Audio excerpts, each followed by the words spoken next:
Je vais vous présenter comment l'embase vache fonctionne. Nous avons tout d'abord un bouton marche-arrêt, ici. Actionnez le bouton marche pour activer toutes les fonctions de la base roulante. De l'autre côté de la base, un boîtier de maintenance, seulement réservé à l'utilisation de la maintenance pour déverrouiller les électrofreins et laisser la base roulante libre sans freinage, mais seulement réservé pour le tractage. Nous avons aussi ici une prise de charge pour recharger l'embase vache. Une fois cette prise enclenchée, toutes les fonctions sont désactivées, la base roulante est freinée et le voyant lumineux de charge s'allume. Voilà. Nous allons passer maintenant à l'utilisation roulage. La base roulante est munie de deux barres de commande. Une barre de commande droite et une barre de commande gauche. La barre de commande droite commande les deux roues motrices droites.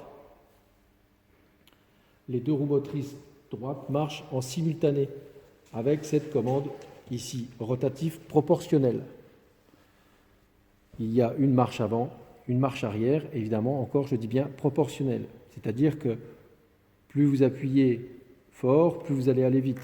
Plus vous appuyez en arrière, plus vous reculez vite. Les vitesses sont limitées à 4 km/h en marche avant et 2 km/h en marche arrière. Il y a une poignée, ce qu'on appelle 10 poignées homme-mort. Vous ne pouvez pas avancer le chariot si les deux poignées homme-mort ne sont pas activées. C'est la condition sine qua non pour pouvoir avancer le chariot. Ensuite, il y a donc deux pilotes, un pilote droit et un pilote gauche.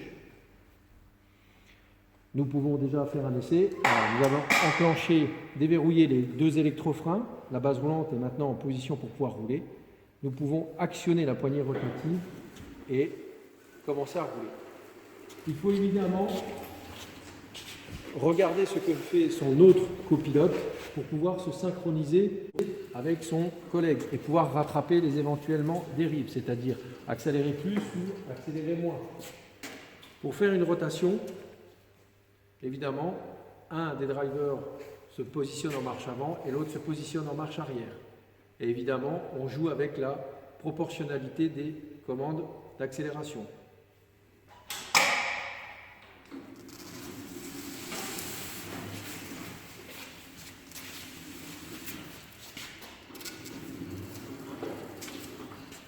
Les poignées proportionnelles rotatives ont une sécurité. C'est-à-dire que si vous enclenchez la marche avant et après les hommes morts, la base roulante n'avancera ou ne reculera pas.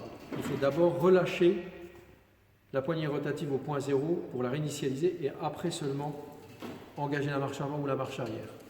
Ceci peut être trompeur quand vous ne connaissez pas bien le fonctionnement de la machine. Il faut d'abord actionner l'homme mort et ensuite seulement actionner en marche avant ou marche arrière la poignée rotative. Voilà pour le fonctionnement. Après, une prise en main est nécessaire, une petite demi-heure, mais se pilote très bien avec une personne qui débute aussi.